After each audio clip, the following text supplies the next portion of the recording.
الشيطان الرجيم بسم الله الرحمن الرحيم الحمد لله رب العالمين والصلاة والسلام على محمد وعلى آله وصحبه وسلم السلام عليكم ورحمة الله وبركاته. My dear brothers and sisters, we thank Allah for giving us the strength and the ni'mah and of course all the barakah that we enjoy again here for the day of Jum'ah, alhamdulillah. We thank Him, we praise Him, we glorify Him. I want to talk about something very close to my heart. It is about children. A few days ago, actually in the month of Ramadan, I received a message from a brother. The message reads as follows. Assalamu alaikum, my dear brother. I have a question regarding taking children to the mosque. I have a 5-year-old and a 7-year-old boy who I sometimes take to the mosque with myself. I get told by a lot of people to move back with my boys as their kids. Only because they're kids, should they be moved to the back? I mean, they're not being a nuisance, so why should I move back? I'm taking them with me so they learn, it's a training for them. We have a lot of Bangladeshi and Pakistani brothers in our mosque who say that the children should not be here. I feel this is incorrect. Could you please clearly answer this for me? Jazakallahu khairan. That was the question that I received from this brother. My brothers and sisters, in this masjid, alhamdulillah, we don't have that culture. And I'm very, very grateful to Allah, and I'm grateful to you. When I come to regular prayer, I see young children on the front row. Some of you encourage young children to come to the front row. So I commend you for this. I congratulate you for what you do. But this is generically for everybody else. And maybe if you don't have this idea or this understanding, it is to clarify this. In a hadith narrated by Nasa'i, we find the following incident. The Rasul of Allah sallallahu alaihi wasallam came out one day, either for Dhuhr or Asr prayer, carrying Hassan or Hussein. Prophet then came to the front, put him down, said takbir, and began to pray. During the prayer, he performed a very long sajda. So I raised my head. This is the companion who narrated the hadith. I raised my head to see what was going on. And I saw Prophet in prostration, and on his back, one of his grandsons. I went back to the sajda. After the sajda was over, we asked the Prophet of Allah, O Prophet of Allah, in your prayer today, you performed a very long sajda. Did you receive a revelation? Was wahi coming down? Prophet ﷺ said, no. Did something happen to you? Prophet ﷺ said, none of those, except my grandson was on my back. And I did not want to hurry him until he had satisfied himself on riding his granddad's back. Subhanallah. Look at the sentiment of the Prophet. He said, I'm in sajda and my grandson is playing with me while I'm in sajda. He climbs on my back and he's on my back. I don't want him to stop climbing my back. I don't want him to be disturbed from having the pleasure of mounting me. And therefore I prolonged the sajda for as long as he was in need of being on my back. And when he got off, I did Allahu Akbar. Allahu Akbar. Allahu Akbar. What a magnanimous example of our beloved Prophet of Allah sallallahu alaihi wasallam. And yet some of us have allergic reaction to children crying in the mosque. Some of us scream and shout at our sisters who often carry children with them. Forget that they are mothers and they come to this masjid or these masajids. They also have a right, and the children also have a right. In fact, my brothers and sisters, if you ask me, children have a bigger right because they're the future, they're the progeny. They are the ones who are going to inherit these messages in the future. In the second hadith that I would like to quote today to you, we find another story. Prophet of Allah sallallahu alaihi wasallam would pray holding Umama, his granddaughter from Zainab. When he prostrated, he would put her down, and when he would finish his prostration, he would stand up, but he will carry her in his arm. Prophet of Allah ﷺ is holding the baby in his arm while leading the salah from the front. Did you understand that very clearly? He led the salah while holding the baby in his arm. When went to sajda, he put her down for comfort, for her comfort, and then picked her up straight after and stood up to continue the prayers. So I want to say to my brothers and my sisters, if you have children with you in the masjid, in fact, you should bring your children with you to the masjid. If they cry, pick them up.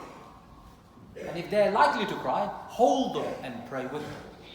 For children need the warmth and the touch of their parents. As soon as they feel the warmth and the touch of their parents, they will calm down. Why frustrate a child who will not only get upset, but it will also scream and everyone else's prayer will be disturbed? But it is the responsibility of parents to make sure that they understand the etiquette of the masjid. So pick the child up and keep the child with you.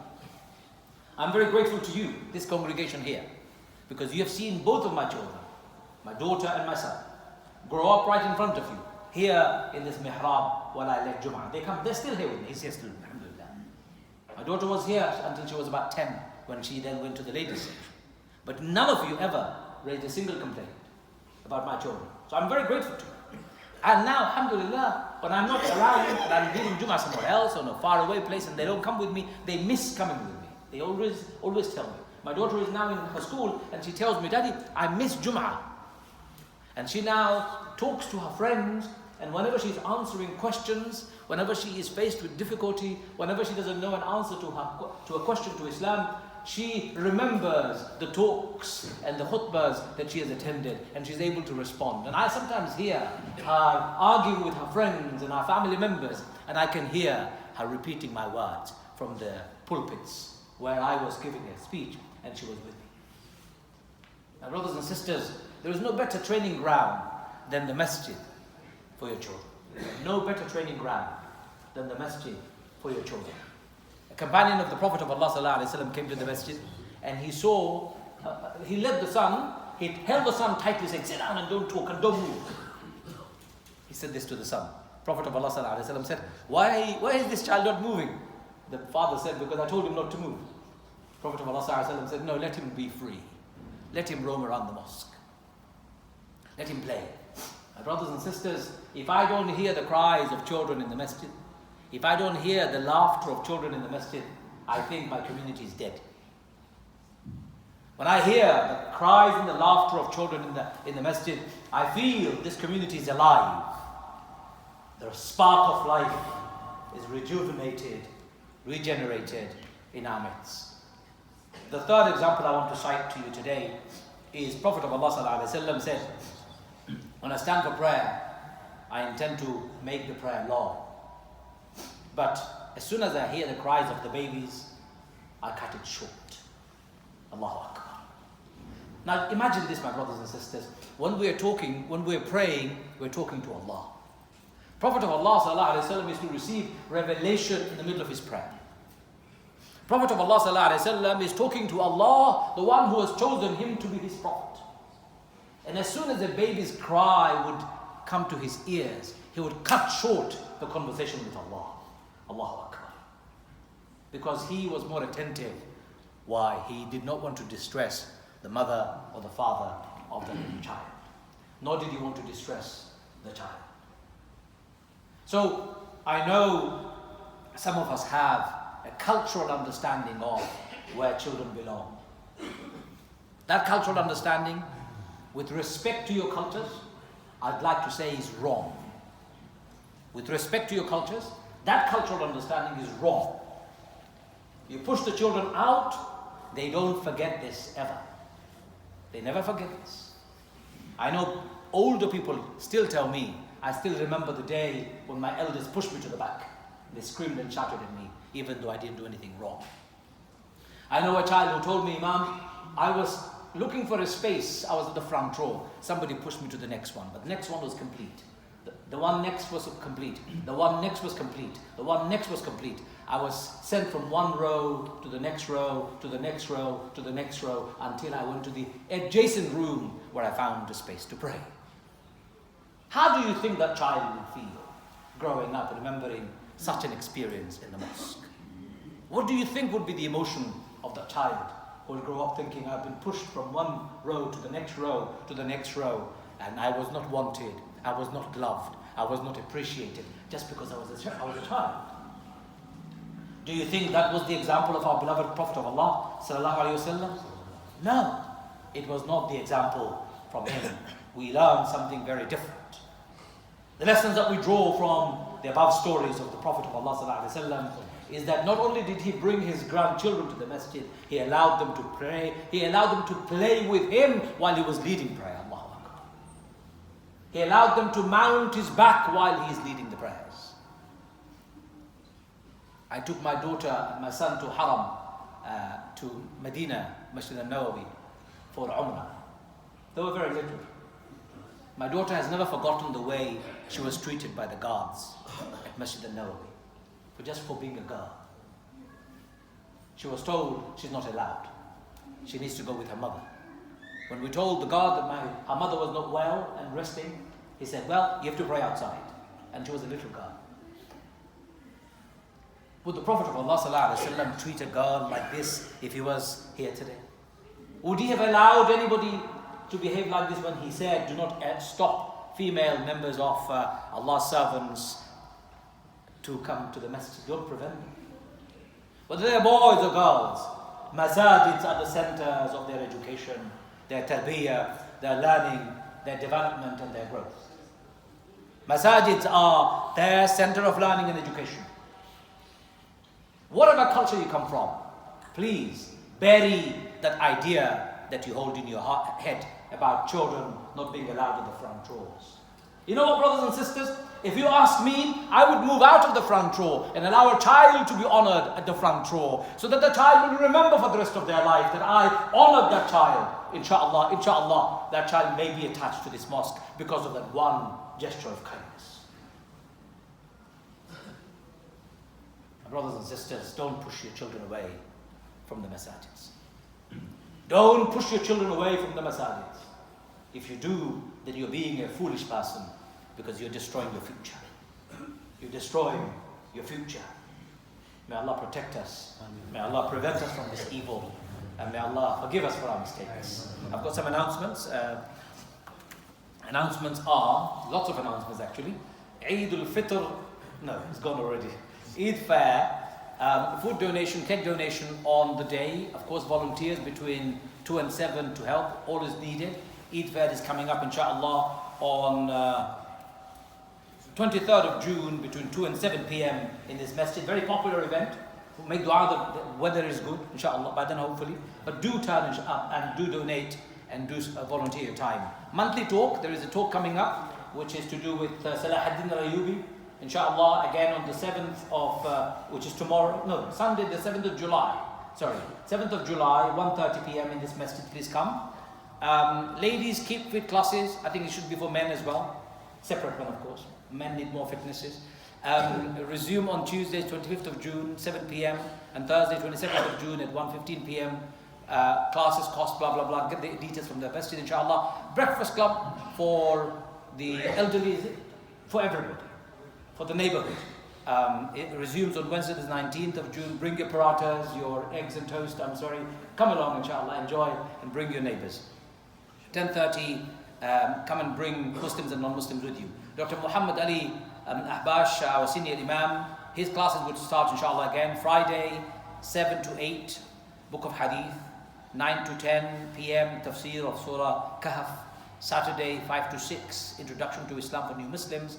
8:30 to 9:30, intensive course on Islamic ethics. Sunday 5 to 6 p.m. in-depth classes on fiqh, aqidah and hadith. We're going to be keeping our imam very busy, inshallah. Do come and learn from him and take more details. Lots of requests for dua. Dua for Begum Zahid, just passed away in Bangladesh. May Allah have mercy on her soul. Ameen. May Allah forgive her. So as one of the musallis, of course, we have a janaza of Akhlaqur Rahman Chowdhury straight after Jummah, inshallah. So inshallah we'll do janaza. Please, I'm done with that. Thank you.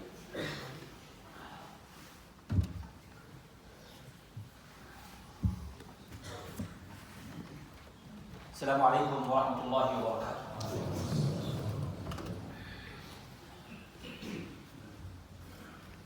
الله أكبر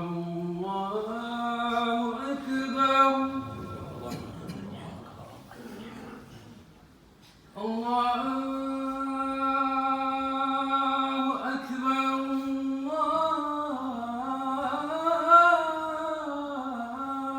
أكبر أشهد أن لا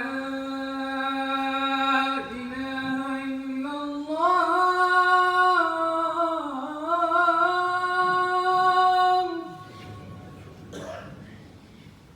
أشهد أن لا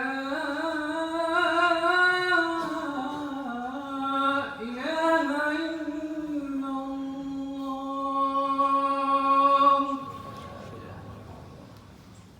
أشهد أن محمدا رسول الله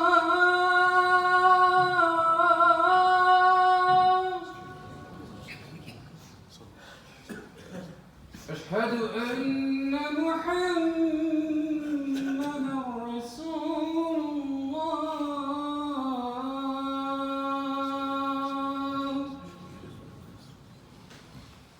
حي على الصلاة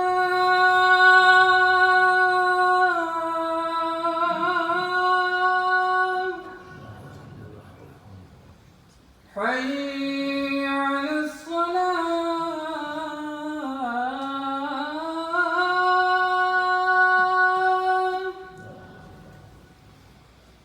حي على الفلاح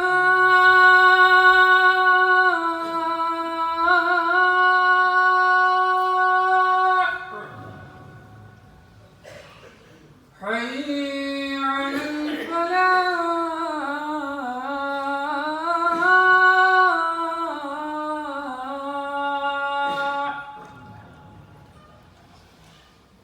الله أكبر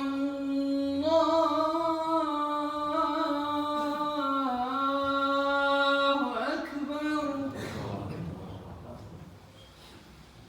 لا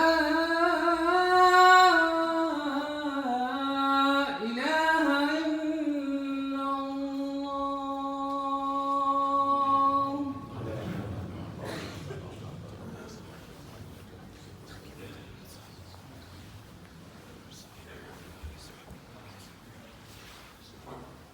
أعوذ بالله من الشيطان الرجيم بسم الله الرحمن الرحيم الحمد لله رب العالمين الحمد لله نحمده ونستعينه ونستغفره ونعوذ بالله من شرور أنفسنا ومن سيئات أعمالنا من يهده الله فلا مضل له ومن يضلل فلا هادي له ونشهد أن لا إله إلا الله وحده لا شريك له ونشهد أن سيدنا حبيبنا محمدا عبده ورسوله أرسله بالحق بشيرا ونذيرا وداعيا إلى الله بإذنه وسراجا منيرا أما بعد.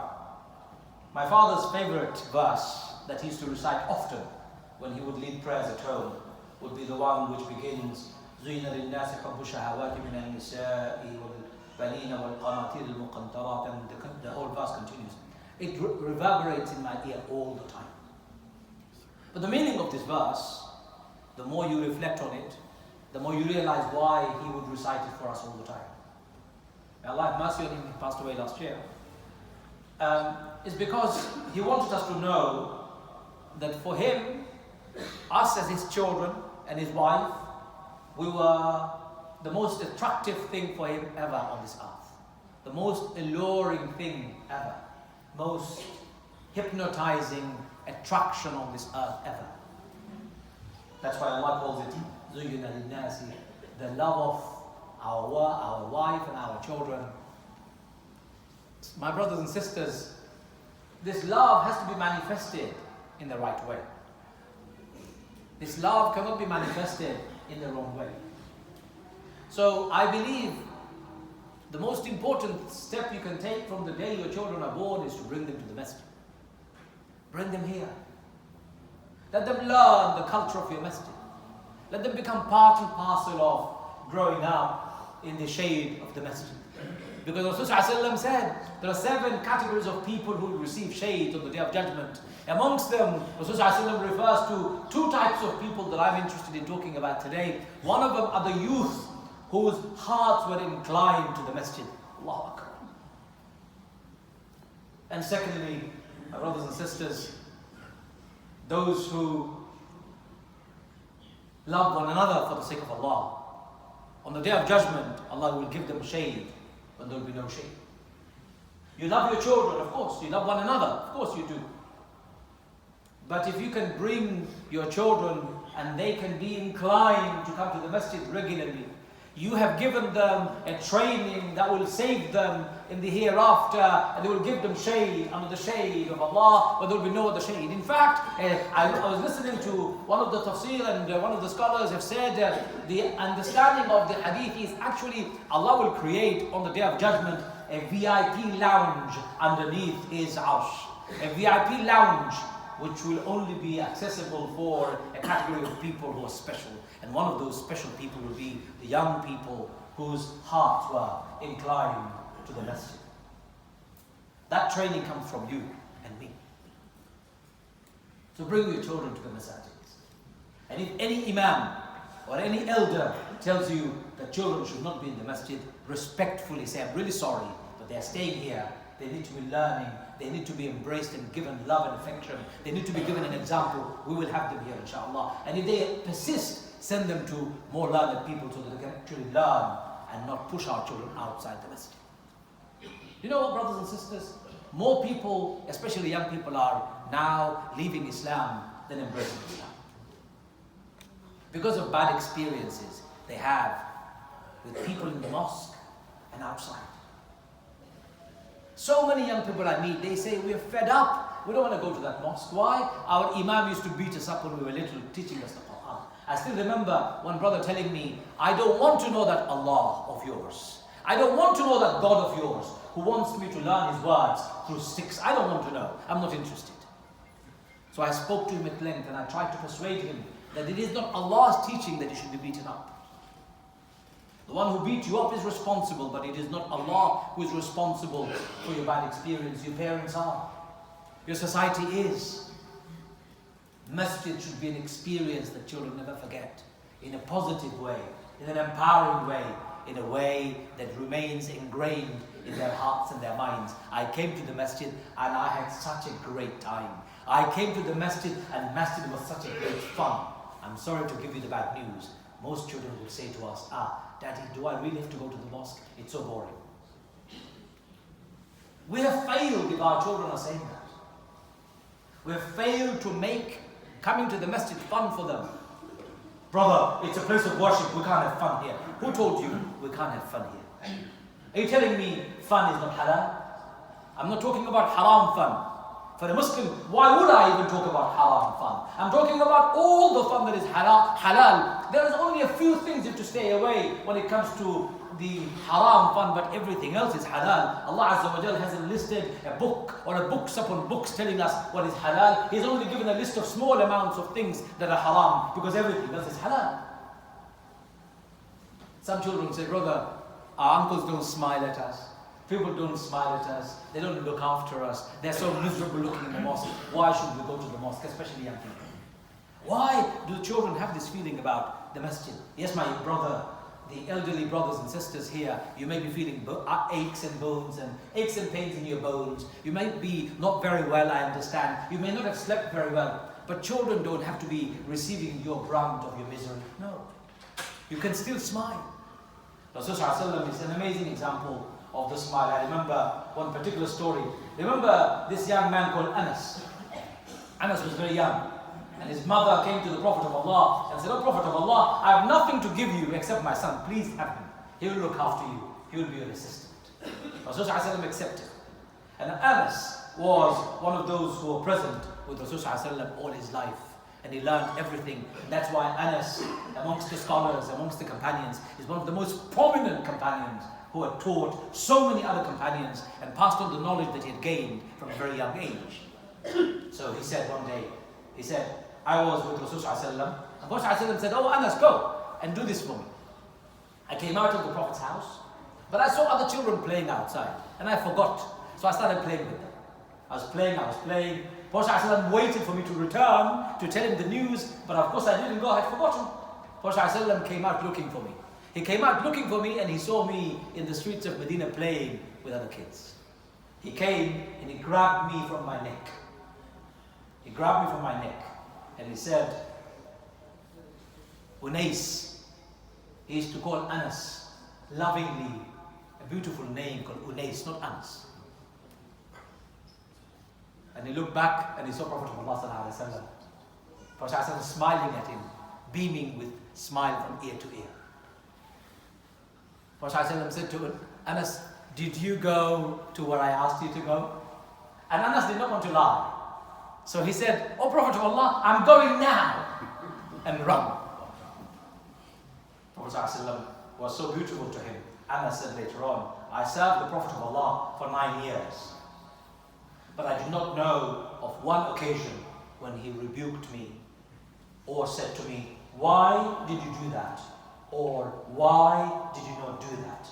Or why did you neglect this? Or why did you not neglect that? In 9 years, I never heard the Prophet of Allah ever say that to me. My brothers and sisters, that is the example of our beloved Prophet ﷺ, who we love and who we follow. To finish off, children are the adornments Allah has given you and I. Cherish them, bring them to the masjid, don't push them outside.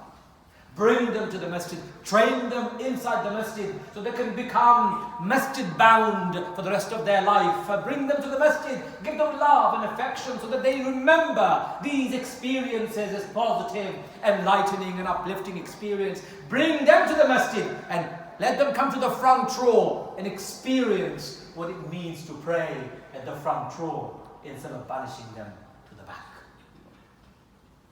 May Allah bless us all. May Allah enable us so that we can respect, honor and cherish our children like our beloved Prophet Muhammad sallallahu alaihi wasallam used to. Wa akhir da'wana and alhamdulillah rabbil alamin.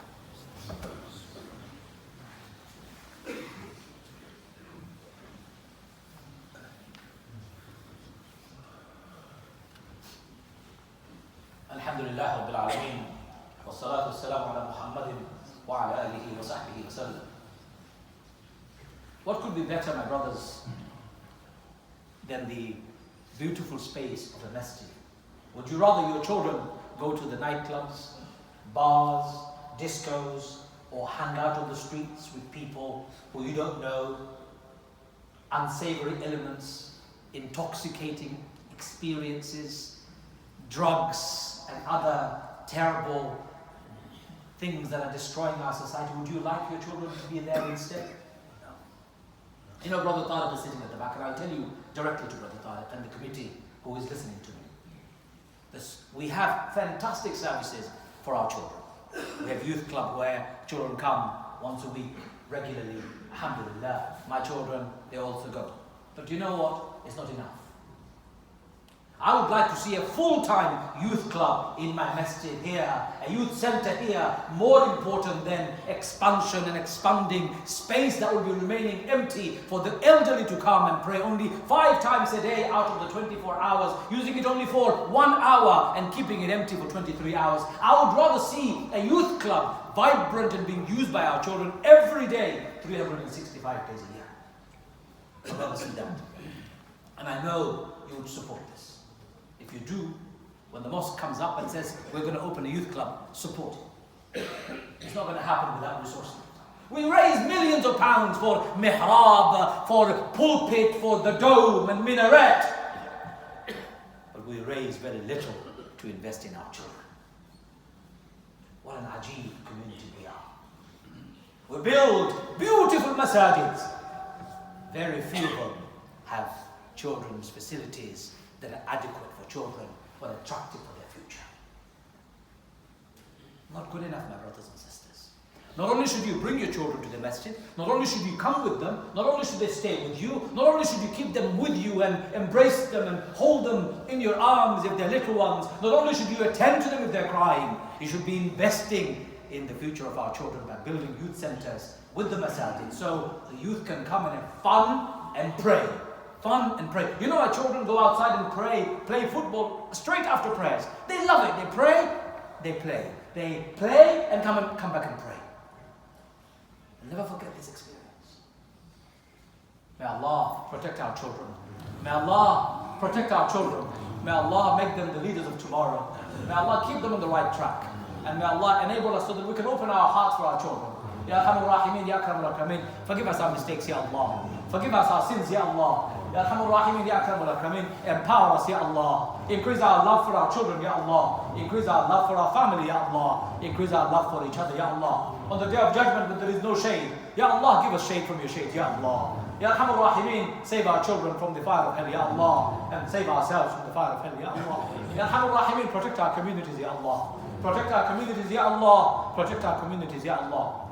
Ya Arhamar Rahimin, Ya Akramul Akramin. We ask you to free all the places that are occupied, Ya Allah. All the places that are experiencing wars and troubles, Ya Allah. All the places where there is trouble and fitna, Ya Allah. We ask you to free Al-Aqsa, Ya Rab. We ask you to free Kashmir, Ya Allah. We ask you to remove the troubles and the fitna that has befallen on the people of Sudan, Ya Allah. We ask you to remove the fitna and the troubles and the wars that have befallen on the people of Yemen, Ya Allah. We ask you to free all parts of the world that is occupied, Ya Allah. We ask you to remove all the troublesome and tyrannical rulers, Ya Allah, and replace them with good people, Ya Allah. We ask you to make us the best of people, Ya Allah. We ask you to make us the best of people, Ya Allah. We ask you to bless us all, Ya Allah. ربنا تقبل منا إنك أنت السميع العليم وتب علينا يا مولانا إنك أنت التواب الرحيم.